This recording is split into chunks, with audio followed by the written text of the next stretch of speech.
Hello and welcome to our program. Change is good. Change is uncomfortable. Change helps us question. Change helps us grow. Change has a purpose, but change also has a process. Please welcome on our show today someone who believes that change is critical for growth and has a deep passion for making higher education in India more relevant, meaningful, and well, higher in the true sense of the term. Vice Chancellor, Delhi University, Professor Dinesh Singh. Dinesh ji, welcome to the program. Thank you. परिवर्तन संसार का नियम है. किसी संस्था में परिवर्तन लाना कितना कठिन है? आप संस्था की बात कर रही हैं. निजी जीवन में परिवर्तन लाना आसान नहीं होता है. मैं अपने घर में रोज सवेरे डाइनिंग टेबल पे एक निर्धारित कुर्सी है, ठीक उसी पे बैठता हूँ. और अगर कभी गेस्ट आ जाते हैं भोजन के लिए और अगर मुझे वो कुर्सी नहीं मिलती है, कहीं और बैठना पड़ता है, तो थोड़ा सा मन में संकोच, तकलीफ होती है. परिवर्तन किसी को आसानी से ग्रहण नहीं होता, लेकिन अगर हम परिवर्तन से जुड़ेंगे नहीं तो बड़ा मुश्किल होता है. हमारे यहाँ एक कहावत है, मैं बनारस का रहने वाला हूँ जी. कहावत है, नीर ढलता भला साधु चलता भला. ये जो है बदलाव, चेंज, इससे फ्रेशनेस आती है, ऑक्सीजनेट होते हैं और इसी से फिर भलाई उत्पन्न होती है. ऑक्सीजन से तो भलाई होती है. तो परिवर्तन आवश्यक है, अनिवार्य है, जरूरी है. It's important but it's not easy. Delhi विश्वविद्यालय अभी एक परिवर्तन के मंथन से गुजर रहा है. अभी हाल ही में हम सेमेस्टर सिस्टम लाए थे और अब इस अंडर ग्रेजुएट प्रोग्राम को 4 साल का कोर्स बनाया जा रहा है. तो काफ़ी चर्चा हो रही है, वाद विवाद भी हो रहा है. तो ये 4 साल का कोर्स क्यों बनाया जा रहा है? यह प्रश्न बहुत लोग पूछ रहे हैं मुझसे. विश्वविद्यालय का प्रधान ध्येय होता है, the primary duty of a university to give direction to society and to channelize the energies of youth for productive means. But it has to do that through education. शिक्षा के माध्यम से. शिक्षा है क्या? उसकी एक ही परिभाषा है. This is one definition. अंतरात्मा में जाकर स्वयं खोज करें अपनी, क्या है, मैं कौन हूं, मैं क्या हूं, मैं क्या बन सकता हूं, कर सकता हूं. You have to understand who you are. अपने को पहचान लें. तो विश्वविद्यालय को चाहिए कि एक ऐसा प्लेटफॉर्म बना दे जिसमें जब छात्र आता है, युवक आता है, तो उसके माध्यम से वो थोड़ा अपने को समझ ले, उस अंतर्ध्वनि को पहचान ले और फिर समाज में उस ध्वनि के अनुकूल, उसके अनुसार कदम रख के चले तो वो प्रोडक्टिव हो जाएगा.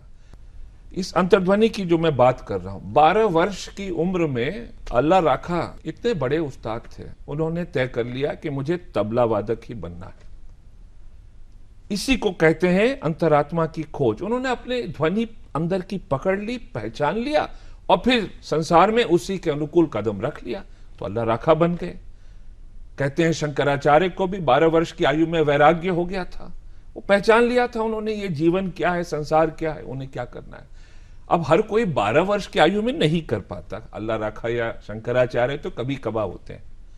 हमारा यही ध्येय है, मकसद है कि जब छात्र आए तो एक हम उसको ऐसा प्लेटफॉर्म दें जिसके अंदर उसको कई ऑफरिंग्स हों, कुछ चॉइसेस हों, तो धीरे धीरे वो अपनी आवाज पकड़ ले और फिर उसी के अनुकूल समाज में रखे. अब इसको प्रैक्टिस में कैसे लाते हैं, ये बहुत ही कठिन कार्य है. चैलेंज वही है. इस बात से कोई अलग विचार रखने वाला मिलेगा नहीं आपको. तो प्रैक्टिस में लाने के लिए हम विश्वविद्यालय हैं. समाज की चुनौतियां क्या हैं, भारत की चुनौतियां क्या हैं, हम उनको पहचान रहे हैं और उन्हीं के माध्यम से विषय और चुनौती को जोड़ते हुए छात्र को आगे बढ़ा रहे हैं. तो हो सकता है कोई छात्र कहे कि अगर भारत इतिहास ठीक से समझ ले तो प्रगति कर लेगा, समाज में जो बुराइयां हैं सुधर जाएंगी. हो सकता है कोई कहे पॉलिटिकल साइंस से, कोई कहे इकोनॉमिक्स से, कोई गणित से कहे. तो मार्ग अलग अलग हैं, ये तो सब जानते हैं. तो हम यही कर रहे हैं. लेकिन कैसे मैं चुनौती और विषय को छात्र के करीब ले जाऊं, तो इसको करने का एक रास्ता ऐसा है जो भारत की परंपरा में ईसा मसीह से भी पहले से बसा हुआ है, और ये भारत शिक्षा के जगत में कभी भी किसी से पीछे नहीं रहा।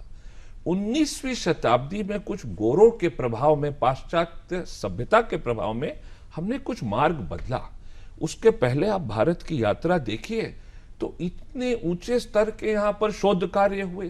कहा जाता है कि calculus, it is one of the greatest inventions of the human mind. Newton is generally given credit for that, and I don't want to take away credit from Newton. परंतु न्यूटन से 500 वर्ष पहले भारत में महान गणितज्ञ थे भास्कराचार्य, उन्होंने भी कैलकुलस की बात की है। तो मेरा कहना है कि भारत में शिक्षा और नॉलेज को लेकर बड़े ऊंचे स्तर पे काम होता रहा हमेशा। क्या थी भारत की परंपरा, उसको गांधी जी ने नई तालीम के तौर पे दोहराया था कि हाथों का प्रयोग, what you do with your hands will enter your heart, ये गांधी जी ने कहा था। गांधी जी ने ऐसे ही कभी नहीं कोई चीज कही, प्रयोग करके देखा, समझा, तब कहा।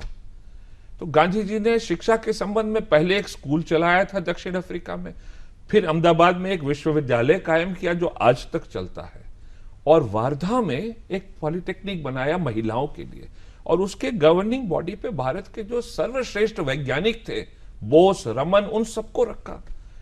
इन सब प्रयोगों के बाद ही गांधी जी ने कहा कि हाथों का प्रयोग शिक्षा के संबंध में आवश्यक है। तो हम यही करने की कोशिश कर रहे हैं, विषय practical knowledge rather than totally black board oriented, समाज, इन तीन चीजों को कनेक्ट कर रहे हैं। We talk about flexibility, the interdisciplinary approach, about vocational training, working with the hands. Why could this not be integrated into a 3-year course? ये जो programme है इसमें बड़ी फ्लेक्सिबिलिटी है, लेकिन कुछ चीजों को डालने के लिए जगह चाहिए। बच्चा भी ऐसा ना हो कि एकदम बह जाए सारी चीजों के साथ। तो सोच के, समझ के तब ये तय हुआ कि 4 वर्ष की परियोजना बनाई जाए। हम किसी की नकल नहीं कर रहे। कुछ लोग कहते हैं कि शायद ये पाश्चात्य सभ्यता से ले आ रहे हैं जी। ऐसा कुछ नहीं है। बहुत सोचने के बाद, ये एक दिन किसी को इल्हाम नहीं हुआ, बरसों से सोच चल रही थी। बहुत सारे मेरे सहयोगी हैं। फिर विश्वविद्यालय में भी इस पे सोच मैंने कायम की। कुलपति बनने के बाद काफी लोगों से पूछताछ की, अंत में यही निकला। कई हजार लोगों से बात हुई, छात्रों से, अध्यापकों से, चिंतन करने वाले लोगों से, तब जाके ये तय हुआ कि भाई 4 वर्ष में ये जो सारी बातें हम कर रहे हैं इसको ढांचा में अच्छी तरह से बिठाया जा सकता है। तो जाके 4 वर्ष किया। परंतु मैं ये भी कह दूं, हम किसी को नहीं कह रहे कि तुम जो है जाओ या रुको। हम बच्चे को दाखिल करेंगे और उसको हम कहेंगे 4 वर्ष तक रहोगे तो ऑनर्स की डिग्री मिल जाएगी तुम्हें। परंतु इस विश्वविद्यालय में जब मैंने कुछ आंकड़े समझना शुरू किया तो मैंने देखा कि हम हर साल करीब 60,000 छात्रों को दाखिल करते हैं और हर साल करीब 20,000 ड्रॉप आउट कर जाते हैं। About 20,000 students drop out each year. जब वो ड्रॉप आउट करते हैं 1 साल के बाद, 2 साल के बाद, कुछ बच्चे तो 2 साल के आगे भी जाके फिर ड्रॉप आउट कर जाते हैं। न तो विश्वविद्यालय ने कभी कोशिश की कि पता करें क्यों बच्चा जा रहा है, और वो बच्चा जब जाता है 2 वर्ष की मेहनत के बाद, 1 वर्ष की मेहनत के बाद, तो उसके पास कोई कागज नहीं है। उसका सारा वक्त जो है यहां पर बर्बाद हुआ। तो हम बच्चे को छूट दे रहे हैं, आप दाखिल होइए। और पहले होता था कि साहब अगर आपके स्कूल में नंबर कम आ गए तो ऑनर्स नहीं पढ़ सकते। हम हर बच्चे को ऑनर्स में दाखिला दे रहे हैं। अपना मनमाना विषय अगर नंबर आते हैं तो उसमें ऑनर्स ले लो। जिसको भी दाखिला मिलेगा किसी न किसी ऑनर्स में ही मिलेगा। अब बच्चा ऑनर्स में दाखिल हो गया, पढ़ने लगा, 4 वर्ष तक रहेगा तो उसे पूरी ऑनर्स की डिग्री मिल जाएगी। कभी हो ना, मैं नहीं चाहता कि कोई बच्चा जाए, परंतु वास्तविकता क्या है, बच्चा छोड़ के जा रहा है। 2 साल बाद जाएगा तो हम उसे डिप्लोमा हाथ में दे देंगे और यह भी छूट दे देंगे कि 10 वर्ष के अंदर आकर डिग्री पूरी कर लो। 3 वर्ष के बाद जाता है तो पूरी बैचलर्स की डिग्री देंगे, पूरी विषय, किस विषय में मेजर है यह भी लिख देंगे उसमें। और उसको भी छूट देंगे कि 10 वर्ष के अंदर आकर फिर पूरी डिग्री ले लो ऑनर्स की, किसी को नहीं रोक रहे। हम ये भी कह रहे हैं कि तुम रुके रहो, 4 वर्ष रह लो तो ऑनर्स मिल जाएगा। तो यह कहना कि ये 4 वर्ष का ही प्रोग्राम है, ये भी पूरी तरह से ठीक नहीं है। इसमें फ्लेक्सिबिलिटी बहुत है। ये भी सवाल पूछा जा रहा है दिनेश जी कि कहीं हम जब 2 साल के बाद बच्चे को जाने की छूट देते हैं, एक डिप्लोमा देते हैं, तो कहीं हम वर्कफोर्स में एक नई कैटेगरी नहीं क्रिएट कर रहे जिनको एक्चुअली ग्रेजुएशन की डिग्री की वैल्यू भी नहीं मिले और 2 साल की भी इतनी वैल्यू ना हो? मैं तो उन्हीं बच्चों की बात कर रहा हूं जो किसी मजबूरी से रोज छोड़ रहे हैं। मैंने बताया कि 20,000 छोड़ रहे हैं तो किसी वैल्यू के साथ नहीं जा रहे। अभी तो कुछ भी नहीं मिल रहा है, तो मैं कह रहा हूं, मैं तो नहीं कह रहा कि छोड़ो, ना कोई समझने की कोशिश कर रहा है क्यों छोड़ रहे हैं, तो ये भी हम समझ रहे हैं। अगर छोड़ता है तो कम से कम कागज कुछ तो लेके जाते। बिल्कुल, हम किसी को नहीं कह रहे कि छोड़ो, हम कह रहे हैं हर कोई 4 वर्ष रहे। परंतु आंकड़े देखिए, 20-20 हजार बच्चे हर साल छोड़ रहे हैं, तो हम उनको क्यों बर्बाद होने दें? वापस आने की भी छूट दे रहे हैं। फिर भी मैं कह रहा हूं, ये ऐसी बात है जिसपे कि चित भी मेरी पट भी मेरी, मैं समझ नहीं पा रहा। हम तो किसी को नहीं कह रहे छोड़ो भाई पढ़ो। हमारे यहाँ तो फीस भी लगभग कुछ नहीं लगती है। आप पता नहीं कितने सदियों से विश्वविद्यालय में फीस नहीं, उसमें वृद्धि हुई, no increase in fees, nothing, is nominal, and we don't want anyone to leave. Not only that, we are making it easier for them, because now suppose you decide कि आपको इतिहास पसंद है और आप इतिहास में ऑनर्स ले लेंगे, आपने दाखिला ले लिया, इतिहास में 20 कोर्स कीजिएगा तो ऑनर्स मिल जाएगा। लेकिन भाई कहीं बीच में आपके मन में शंका पैदा होती है कि भाई इससे नौकरी मिलेगी कि नहीं मिलेगी। तो हम बच्चे के लिए प्रबंध कर रहे हैं कि एक और विषय में अगर वो चाहे तो 6 कोर्स कर ले, और उस विषय के भी काफी छूट है। आप चाहें तो इतिहास के साथ ऑनर्स में मैथमेटिक्स में माइनर कर सकती हैं, अगर आप चाहें।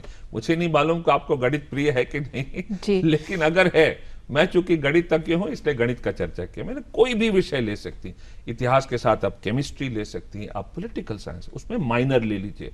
6 कोर्स माइनर अगर आपने ले लिया साथ में ऑनर्स के साथ साथ, तो आप मास्टर्स उस माइनर में कर सकती हैं। तो आपको एक और विषय मिल गया, उसकी भी पकड़ कर सकती है। मान लीजिए आपने तय किया नहीं मुझे इतिहास ही पसंद है, मैं इतिहास में ऑनर्स लूंगी, इतना मुझे गणित नहीं करना है, लेकिन हाँ थोड़ा गणित चखना चाहती हूं, तो आप न लीजिए माइनर, हम आपको छूट दे रहे हैं। 3 कोर्स गणित के ले लीजिए, 3 कोर्स आप चाहें तो आप केमिस्ट्री के ले लीजिए, या पॉलिटिकल साइंस के ले लीजिए, या इकोनॉमिक्स के ले लीजिए, पूरी छूट है।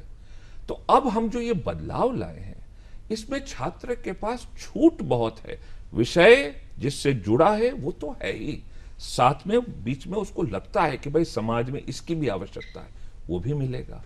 एक और चीज जी, इस पूरी जो छात्र की यात्रा होगी, साथ में हर बच्चा हिस्ट्री पढ़ के एक प्रोफेसर ऑफ हिस्ट्री नहीं बनता है, ये वास्तविकता है। बहुत कम बनते हैं, अधिकांश बच्चे जाना चाहते हैं समाज में कुछ काम करें।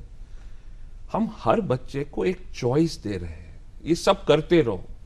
साथ में स्किल्स बेस्ड एप्लीकेशन कोर्सेज हैं, विषय के साथ जो स्किल्स उत्पन्न होती हैं, हिस्ट्री है तो हिस्टोरिकल टूरिज्म है, इस तरह के कोर्सेज भी बच्चे को देंगे, तो बच्चा थोड़ा सशक्त हो जाएगा समाज में नौकरी पाने के लिए।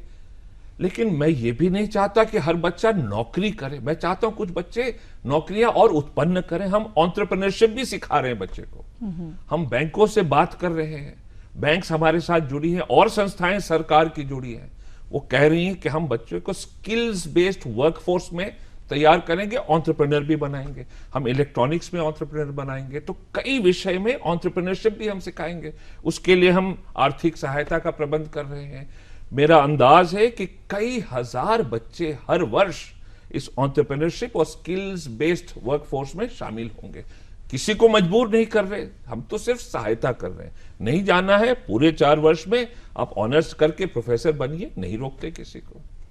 ये भी कहना है कि चॉइसेस जो आपका मेजर सब्जेक्ट है या माइनर आपकी चॉइस है, वो आपको पहले साल एडमिशन के टाइम पे करनी पड़ती है, तो ये फोर्स चॉइस हुआ कि फ्लेक्सिबल चॉइस हुआ?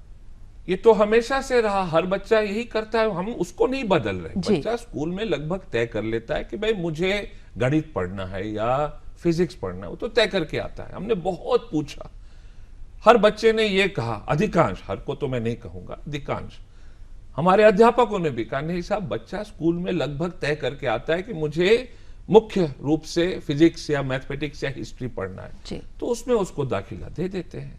पहले भी करते थे, वो अभी भी कर रहे हैं, परंतु अब उस विषय के साथ और भी विषयों की छूट मिल रही है उसको, तो जो वो पहले नहीं थी। तो वो जो माइनर सब्जेक्ट है उसको आपने ले लिया पहले साल में, 4 साल? नहीं, माइनर पहले साल नहीं लेंगे आप, माइनर सेकेंड ईयर से चलेगा। पहले साल आप जो अपना मेन विषय है उसको पढ़िए, और कुछ फाउंडेशन कोर्सेज हैं। ये फाउंडेशन कोर्सेज ऐसे हैं जैसे आपको कम्युनिकेशन स्किल्स बढ़ाएंगे, आपको जो है आईटी रिलेटेड स्किल्स है वो बढ़ाएंगे। ये सब स्किल्स अनिवार्य हैं, आप कुछ भी जीवन में करें। You have to be a good communicator, you have to have good IT skills. Okay. You also must understand a little bit about the challenges of the nation. तो हमने 8-9 भारत के जो challenges हैं, इंडिया के जो challenges हैं, उनको identify किया है, और इन विषयों के माध्यम से, जैसे एक विषय है हर बच्चे को करना पड़ेगा, philosophy, psychology and life skills. अब आप जब ये करेंगे, चाहे आप गणित पढ़ रहे हैं, क्या आपको लाइफ स्किल्स नहीं चाहिए? बिल्कुल। हर किसी को चाहिए। तो पहले वर्ष में आपकी मेन डिसिप्लिन के साथ साथ ये जो कोर्सेज हैं ये आपको पढ़ना पड़ेगा। दूसरे वर्ष से आपको छूट मिलना शुरू होती है। आप ऑनर्स में तो जुड़े ही हैं, आप माइनर एक विषय चाहे तो ले लीजिए, वरना 2 विषयों का भी स्वाद चख सकते हैं। माइनर में एक विषय में चलेंगे तो उसमें आप आगे मास्टर्स कर सकते हैं, अपने ऑनर्स में तो कर ही सकते हैं। साथ में ये स्किल्स बेस्ड की छूट मिलेगी। तो that is the big change we have brought about. New courses, new syllabus, new challenges. Do you think enough time is being given to bring these new courses, because इनका effect तो long term पड़ेगा? समय का तो ऐसा होता है कि देखिए, हम पुराने विचारों से काफी बंधे रहे। मैंने अक्सर कोई विषय उठाया और देखा कि ये सिलेबस कब आखिरी बार बदला गया था, तो 30 साल हो गए। 30 साल तक सिलेबस नहीं बदले। एक विभाग में मैंने पूछा कि साहब आपने कब बदला, तो कहा कि 28 साल बाद, तो थोड़ा एवरेज से कम ही था। और कब बदला? 28 साल बाद। और आपने कितना समय लिया बदलने के लिए? तो 7 साल, 7 years दे डेलिब्रेटेड कि क्या पढ़ाना। बट वो डेलिब्रेशंस के टाइम में तो सिलेबस फिर बदलाव के लिए तैयार हो जाता है। वही मैं कह रहा हूं, मैं इस परंपरा को थोड़ा बदल रहा हूं। हम देखिए, किसी भी अच्छे दुनिया के विश्वविद्यालय को आप उठा के ले लीजिए, चाहे वो ऑस्ट्रेलिया में हो, चाहे हांगकांग में हो, चाहे चाइना में हो, सिलेबस ऐसे नहीं बनता है। विषय तो डायनामिक होता है। आप सेमेस्टर बाय सेमेस्टर थोड़ा गंभीरता से सोच के, अनुभवों के आधार पर, आवश्यकताओं के आधार पर हल्का फुल्का बदलाव करना चाहें तो आपको करना चाहिए, छूट मिलनी चाहिए। अभी तो आप क्या करते हैं, बना के 30 वर्ष के लिए लॉक कर देते हैं, तब तक हम समाज से अलग हो जाते हैं। इसीलिए 20,000 बच्चे छोड़ के चले जाते हैं। उतना ही नहीं, हमारे बच्चे जो रह भी जाते हैं वो किस लायक रहते हैं, किसी ने कोई आंकड़े नहीं लिए। अभी 4 सप्ताह पहले एक बड़ी भारी प्राइवेट कंपनी को मैंने आमंत्रित किया कि हमारे यहाँ आइए, बच्चों को नौकरी देना चाहता हूं मैं, आप मदद कीजिए। काफी मनाना पड़ा, वे आए। बहुत जानी मानी कंपनी है, बड़े इंटेग्रिटी की कंपनी है। 1100 थर्ड ईयर के बच्चे जो ग्रेजुएट करने वाले, हमने उनका इंटरव्यू करवाया। इन सारे बच्चों का मैंने सिर्फ नाम और जितने अंक आए हैं वही बताया, कॉलेज का नाम नहीं बताया, सोशल बैकग्राउंड नहीं बताया। 1100 बच्चों का उन्होंने एक के बाद एक इंटरव्यू लिया। 3 बच्चों का चयन हुआ, किसी को लायक नहीं पाया। आप समझ रही हैं ना कितना हम हट गए हैं, कितना परे हैं समाज से। हम पब्लिक मनी पे चलते हैं। ये छात्र हमारे भरोसे है, यही भारत का भविष्य है। हम क्या इसको बेरोजगार छोड़ देंगे सड़क पर? तो मैं किसी को नहीं रोक रहा, नॉलेज को तो हमने छेड़ा नहीं, नॉलेज आप पूरी दीजिए, साथ में थोड़ा स्किल्स, थोड़ा हैंड्स ऑन यूज, थोड़ा विषयों का चयन और भी कर ले। और देखिए क्या है शिक्षा, क्या जरूरी है कि सिर्फ मैथ्स ही को मैं कहूं कि यह शिक्षा की प्रणाली है? मुझे ये बताइए, राहुल द्रविड़ के पास, जैसा मैं समझता हूं, कोई विशेष डिग्रीज नहीं है। तेंदुलकर तो शायद 12वीं के बाद पढ़े नहीं, 12वीं भी किया कि नहीं। किस रूप से मैं कहूं कि ये शिक्षित नहीं है? इनको पूरा प्रशिक्षण मिला। रामकृष्ण परमहंस तो कभी कहीं गए नहीं। महात्मा गांधी ने कोई यूनिवर्सिटी की डिग्री नहीं ली। लोगों को भ्रम है यूनिवर्सिटी की कोई डिग्री नहीं है। बैरिस्टरी जो कि it's not a university degree, कहीं उनको क्लास में बैठ के पढ़ना नहीं पड़ता था। तो इनसे ज्यादा कौन रहा प्रशिक्षित, कौन रहा जिसने अपने को नहीं पहचाना? तो यहां हम यही करना चाहते हैं कि बच्चा जरा पहचान ले और समाज में जुड़ जाए। इसलिए हम यह भी छूट दे रहे हैं कि मान लीजिए आप गणित पढ़ रहे हैं, गणित में ऑनर्स की डिग्री लेना चाहती हैं, क्रिकेट में आपका मन लगता है या एनसीसी में लगता है, तो एनसीसी कीजिए निष्ठा से, क्रिकेट में लगिए निष्ठा से, तो आपके गणित के कुछ कोर्सेज को हम क्षमा कर देंगे, माफ कर देंगे और इसकी क्रेडिट मिल जाएगी आपको। तो आप इससे भी जुड़ेंगे और इससे कोई नुकसान नहीं होगा। देखिए, मैं गणित पढ़ा इसी विश्वविद्यालय से वर्षों पहले, 10 कोर्स थे मेरे गणित के। आप यकीन कीजिए उसमें से 5 पढ़ता ना पढ़ता मेरा कुछ न बनता न बिगड़ता, और मेरा मन लगता था क्रिकेट और वॉलीबॉल में, इन चीजों में और बास्केटबॉल में, और मैं खेलता था, लेकिन मुझे कोई क्रेडिट नहीं मिली। कई बच्चे संकोच के मारे नहीं जा पाते, अब जाएंगे, इससे भी उनके आत्मशुद्धि होगी। तो ये जो सिलेबस बदली हो रहा है, ये जो परिवर्तन आ रहे हैं, इनमें किन लोगों की सलाह, डिबेट, क्योंकि ये भी एक आरोप लगाया जाता है कि चर्चा तो हुई नहीं, डिबेट तो हुई नहीं, और आपने शुरू में शेयर किया कि स्टेक होल्डर से बात हुई थी, उस पर थोड़ी रोशनी डालिए। जितना मैंने इस बात को लेकर कंसल्टेशन किया है विश्वविद्यालय में, मैं दावे के साथ कह सकता हूं कि मेरे किसी भी प्रीडिसेसर ने कभी नहीं किया। इस बात को लेकर मैं हजारों की तादाद में टीचर्स से मिला, स्टूडेंट्स से मिला, पेरेंट्स से भी मिला। किसी वाइस चांसलर ने पेरेंट्स को कभी नहीं बुलाया पूछने के लिए। यह चर्चा मैंने की, 50 से 70 के ग्रुप में टीचर्स को बुलाना शुरू किया, 5-5 घंटे बैठता था मैं। It takes enormous effort, but मैं अकेले नहीं बैठता था, हमारे कई सहयोगी बैठते थे, उनसे बातचीत होती थी, समझ करते थे हम। उसके बाद एक हमारे मन में जो स्वरूप निकल रहा था, उसके आधार पर हमने एक ओपन एकेडमिक कांग्रेस की। उस कांग्रेस में हमने सबको निमंत्रण दिया, कोई भी आए, और साथ में दिल्ली और बाहर के शहरों से भी हमने विशेषज्ञों को बुलाया। कृष्णमाचार्य श्रीकांत भी आए चेन्नई से, वो भी आके यहां वक्तव्य दे गए कि शिक्षा कैसी होनी चाहिए। इस एकेडमिक कांग्रेस में, जैसा मुझे बताया गया, करीब 1200 टीचर आए थे हमारे ही कॉलेजेस से, और सुबह से रात 2 दिन चली, पहले से तैयारी करके आए थे। अलग अलग सेशंस हो रहे थे, अलग अलग बातों को लेकर, और ये सारे सेशंस रिकॉर्ड हुए हैं। ऐसे करने की कोई आवश्यकता नहीं है।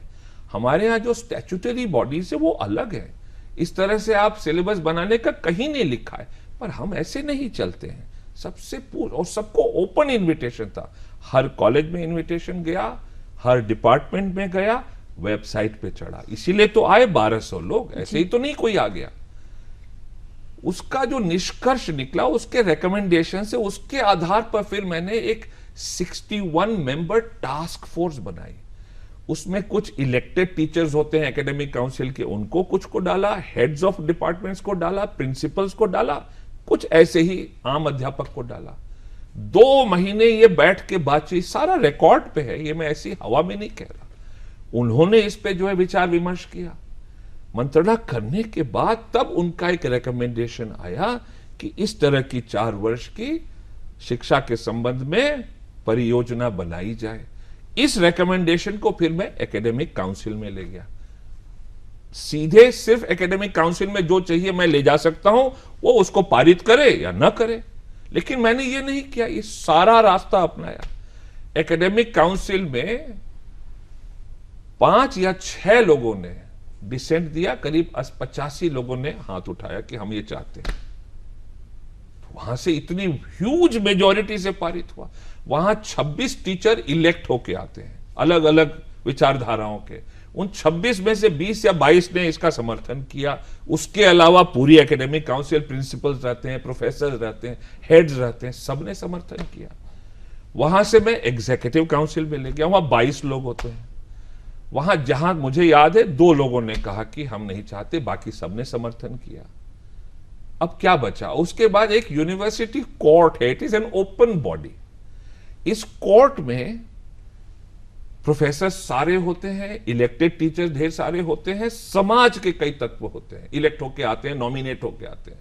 वहां जब मैंने ये प्रस्ताव रखा तो एक भी आवाज नहीं उठी इसके विरोध में, वहां से भी पारित हो गया। तो क्या बचा? अब इससे ज्यादा तो मैं कर नहीं सकता, कुछ भी नहीं।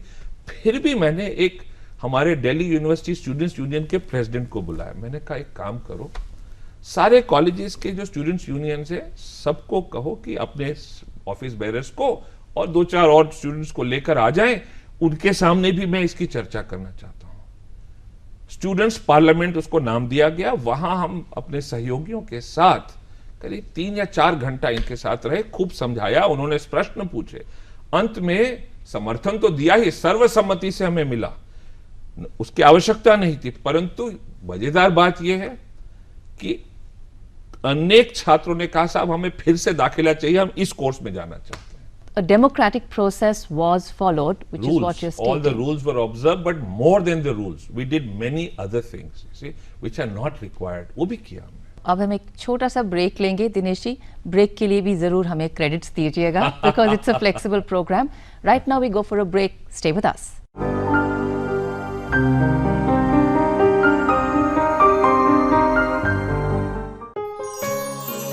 जब मैंने मोहाली टेस्ट में ऑस्ट्रेलिया के अगेंस्ट ब्रायन लारा का रिकॉर्ड सरपास किया तो मैंने मेरा अपना हेलमेट उतारा और हेलमेट के ऊपर जो तिरंगा लगा हुआ होता है उसे चूम लिया। इतना गर्व मैंने महसूस किया कि मैं भारतीय हूं और भारत के लिए मैंने कुछ कर दिखाया।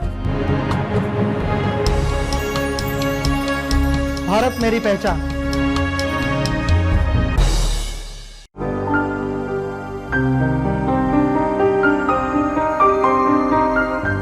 Welcome back. We're in conversation with the Vice Chancellor of Delhi University, Professor Dinesh Singh. Dinesh ji, जब हम कोर्स और करिकुलम की बात करते हैं, 1 साल बढ़ गया, ये भी प्रश्न उठते हैं कि लॉजिस्टिक्स, इंफ्रास्ट्रक्चर, इस पे बहुत दबाव पड़ेगा, इंफ्रास्ट्रक्चर वैसे ही कमज़ोर है। आप इसको कैसे एड्रेस कर रहे हैं और आईटी को कैसे यूज़ कर रहे हैं? आज की तारीख में हम बहुत भाग्यशाली हैं। हमारे पास 2 बड़े भारी इक्विपमेंट है, टूल्स कहिए चाहे जो कहिए, इंटरनेट और कंप्यूटर। और मैं उदाहरण देता हूं। मान लीजिए आप दिनकर की कोई कविता पढ़ा रही हैं और उसमें कुछ वर्णन आता है किसी प्रांत का, कुछ हिमालय का, पहाड़ों का। एक तो है कि आप पढ़ाते रहिए, दूसरा है कि उसी समय वो दृश्य दर्शा दीजिए बच्चे को। इंटरनेट के माध्यम से आप तुरंत दर्शा सकती हैं। आप मान लीजिए कुछ चाइना के बारे में बताना चाहती हैं कि चाइना में इस समय माउंटेन्स ऐसे हैं, ये है कि आप कोई मैप भी लगा देंगी तो उतना नहीं समझ पाएगा। इंटरनेट के माध्यम से आप पूरी तरह से उसको दर्शा सकती हैं। परंतु ये कब होगा? जब हर क्लासरूम में एक अच्छा खासा इंटरनेट कनेक्शन जाए और क्लासरूम में आईटी रिलेटेड इक्विपमेंट हो, यानी कि हर बच्चे के पास नोटबुक हो, टीचर के पास भी हो, एलसीडी प्रोजेक्टर हो। अब हम इस नई शिक्षा परियोजना में हर फर्स्ट ईयर के बच्चे को एक नोटबुक देंगे। उसके लिए वो नोटबुक कॉलेज में उपलब्ध होगी। उस नोटबुक के आधार पर काफी सारी प्रैक्टिस ओरिएंटेड चीजें चलेंगी। आप कॉमर्स पढ़ रहे हैं, आपको कोई स्प्रेडशीट बनानी है अकाउंट्स की। अभी क्या होता था, वो बोर्ड पे टीचर बताता था, कुछ लिखता था, बच्चा कुछ समझे न समझे। अब आपकी पूरी स्प्रेडशीट आपके नोटबुक पे है, लैपटॉप पे है, आप वहीं पर तुरंत प्रैक्टिकल कीजिए। टीचर भी करेगा, आप भी करेंगे, देखेंगे, बातचीत करेंगे। उसके अलावा ये तब होगा जब इंटरनेट का कनेक्शन मजबूत हो। भारत सरकार ने एक बहुत बड़ी उपलब्धि हमारी शिक्षा की संस्थाओं को दिलाई है, बहुत बड़ी। इसका नाम है नेशनल नॉलेज नेटवर्क। ये 1000 मेगाबाइट से अधिक बैंडविड्थ वाला हाई स्पीड इंटरनेट कनेक्शन है। अब इसको हम जून के अंत तक हर क्लासरूम में हर कॉलेज के ले जाएंगे। अब उसके माध्यम से आपको कोई पुस्तक देखनी हो, कोई जर्नल देखना हो, किसी दूसरे कॉलेज के छात्र या शिक्षक से बात करनी हो देखते हुए, वो सब कर लेंगे उसी क्षण। जो आप चाहें रिकॉर्ड भी कर लेंगे। तो ये बहुत बड़ी उपलब्धि है, इससे बड़ा लाभ होगा।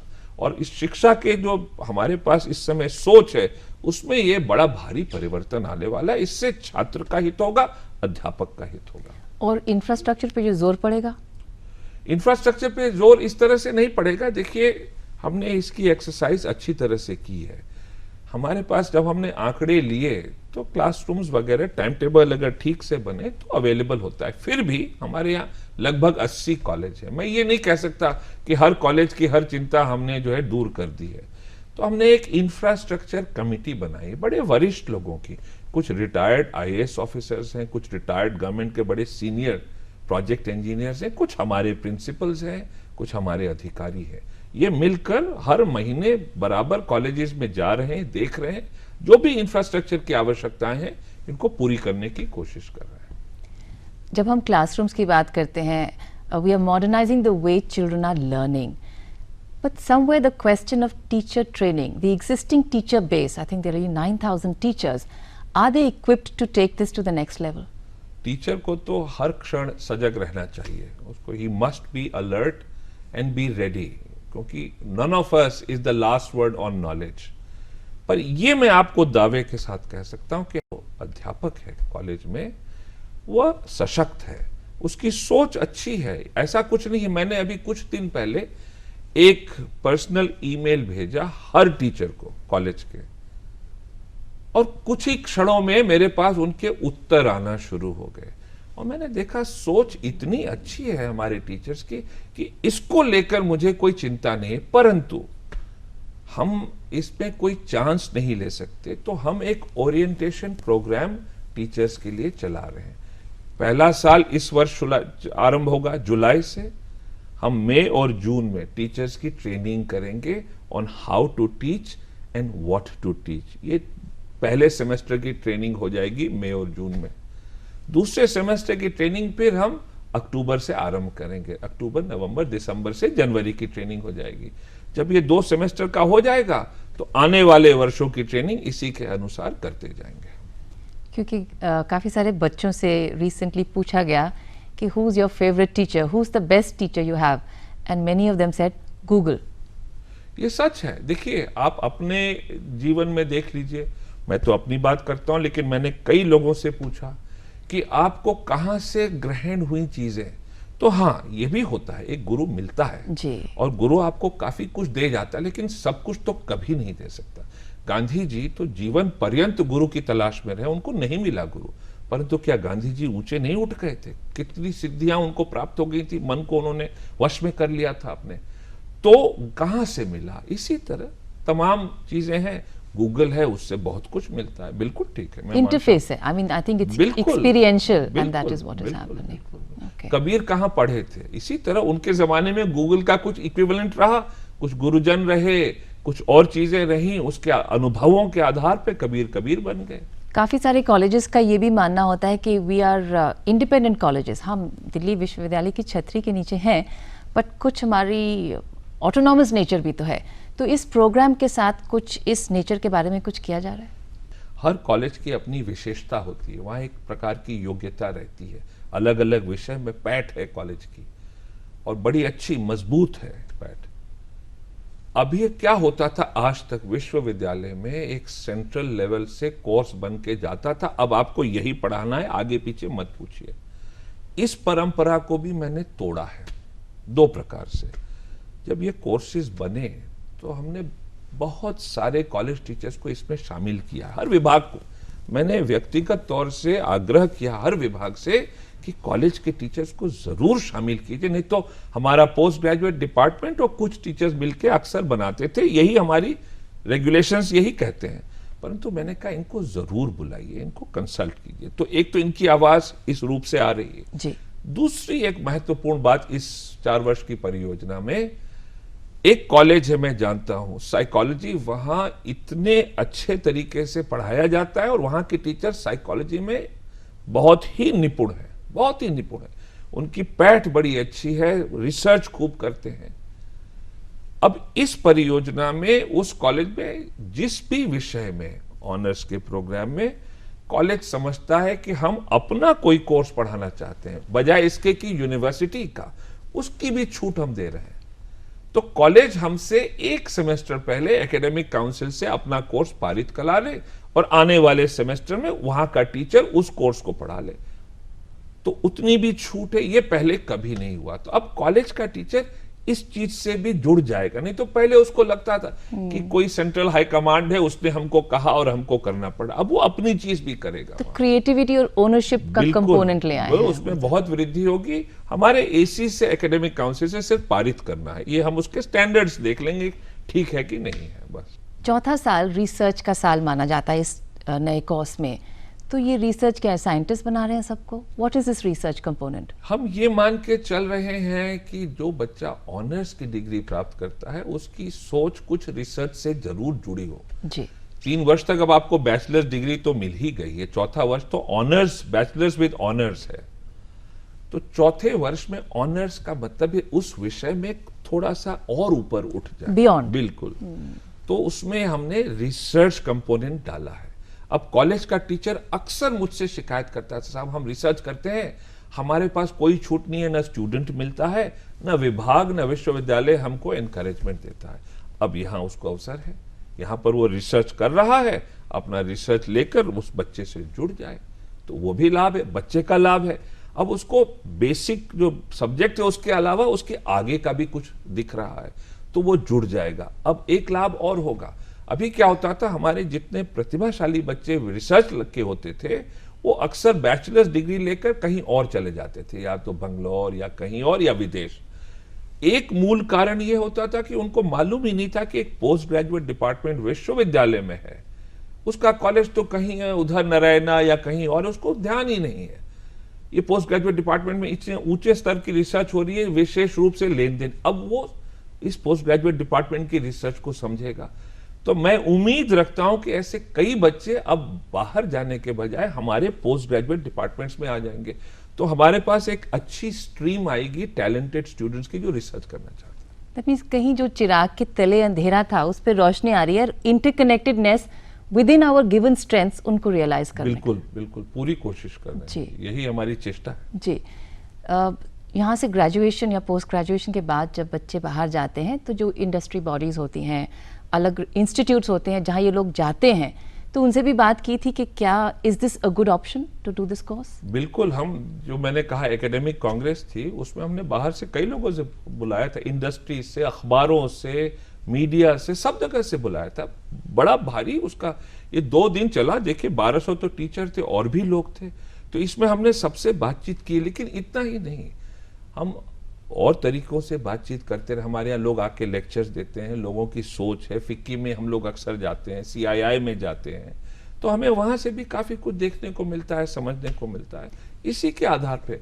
और देयर इज़ नथिंग फाइनल। आज ये है, हम सरकार की भी कई संस्थाओं से कर रहे हैं बात।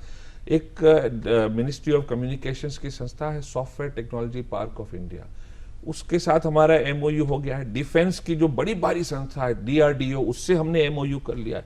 अब हम ढेर सारी प्रोजेक्ट्स कॉलेजेस में इन बच्चों और अध्यापकों के हित के लिए इसी कोर्स में डाल रहे हैं। उतना ही नहीं, सॉफ्टवेयर टेक्नोलॉजी पार्क के साथ तो हम मिलके एक टेक्नोलॉजी पार्क बनाने जा रहे हैं जहां पर हार्डवेयर सॉफ्टवेयर की बच्चों को प्रैक्टिकल ट्रेनिंग मिलेगी। ये electronics is a huge future in India.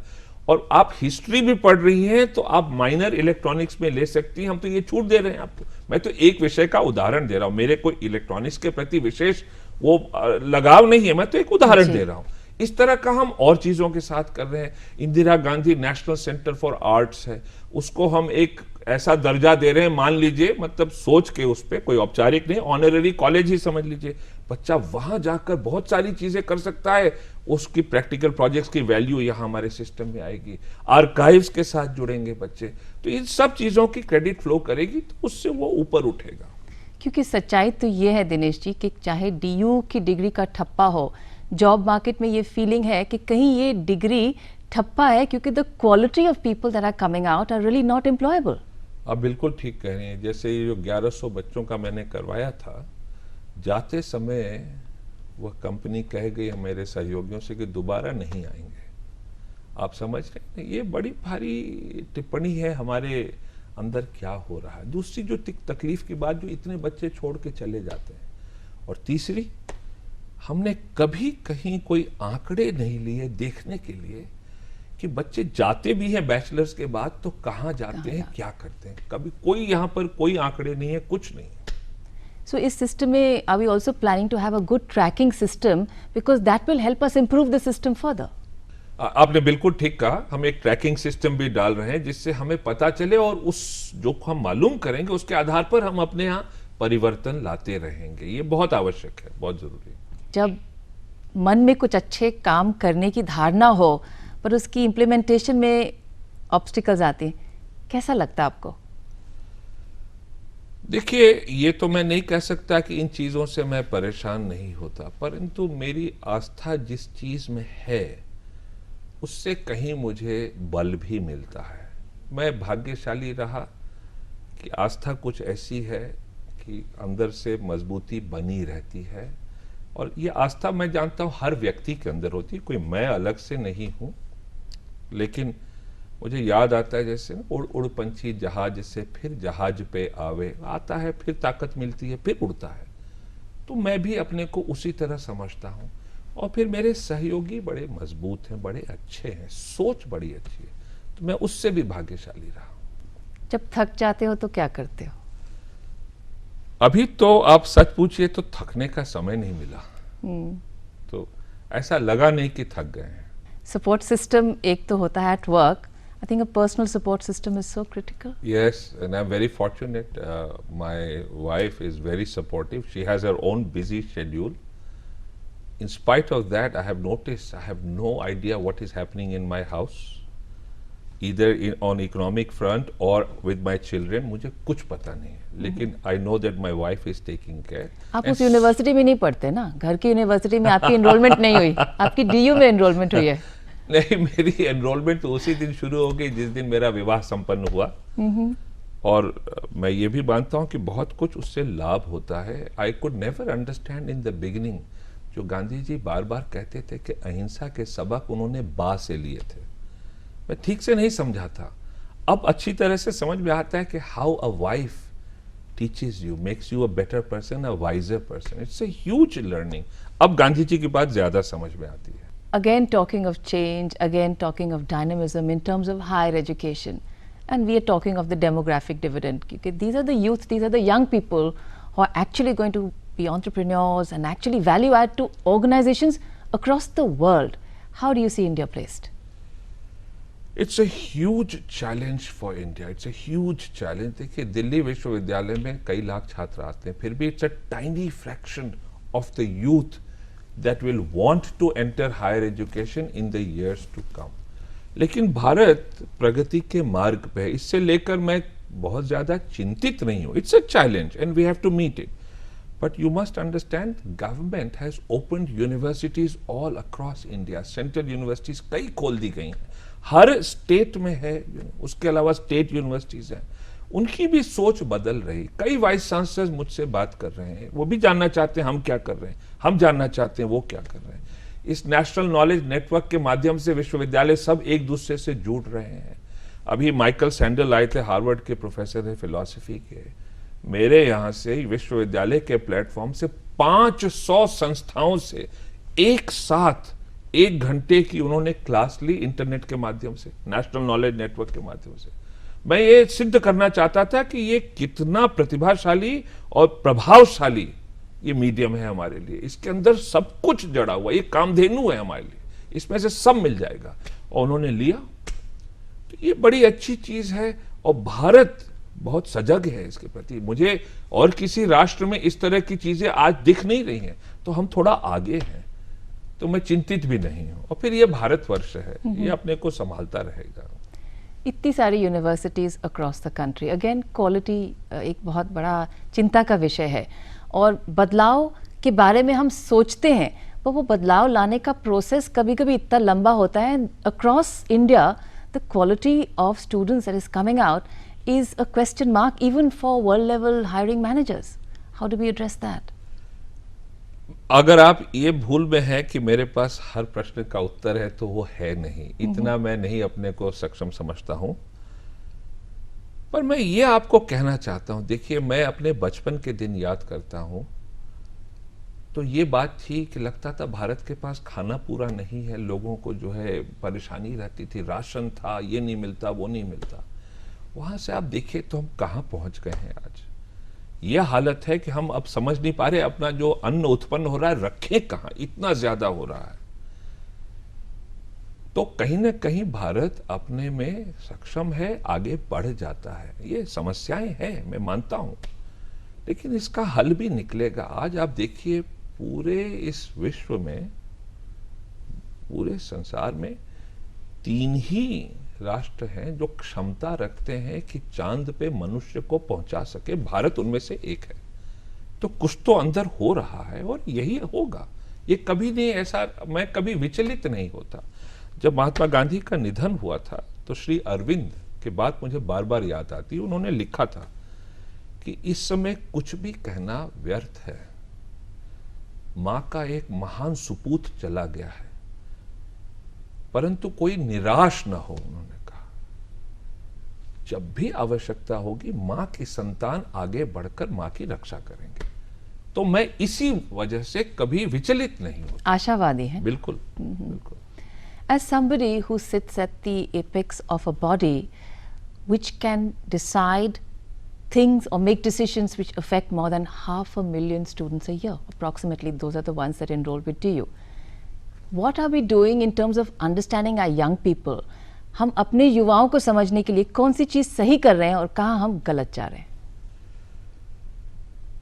सबसे बड़ी चुनौती यह, देखिए शिक्षा, मैं शिक्षा के संदर्भ में बात कर रहा हूं, जी। उनको समझना बहुत जरूरी है।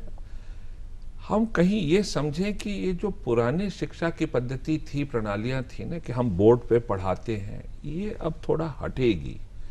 छात्र, जैसा आपने कहा कि उसका टीचर, जिस बच्चे ने कहा कि गूगल रहा, ये काफी कुछ हमारा काम होना चाहिए। इनको दिशा दें, मेंटोरिंग करें, एक ऊंचे स्तर के गुरु की तरह थोड़ा हाथ पकड़ लें जब जरूरत पड़े, और नहीं तो छोड़ दें, और वो अपने से रास्ता तय करेगा।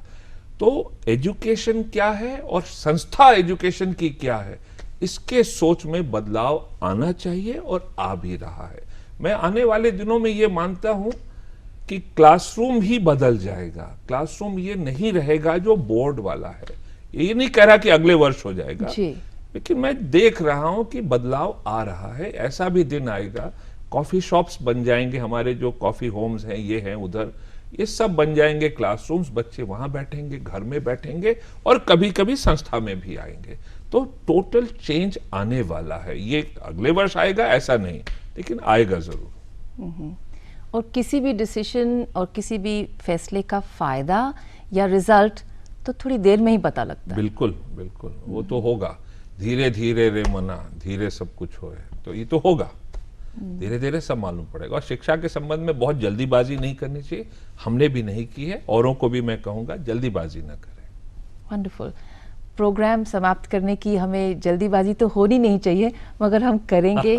समय हमारा सीमित है। Dinesh ji, thank you so much for coming into the programme and sharing with such clarity and honesty all your thoughts and your vision. Thank you so much. Thank you so much. I really enjoyed this. Thank you.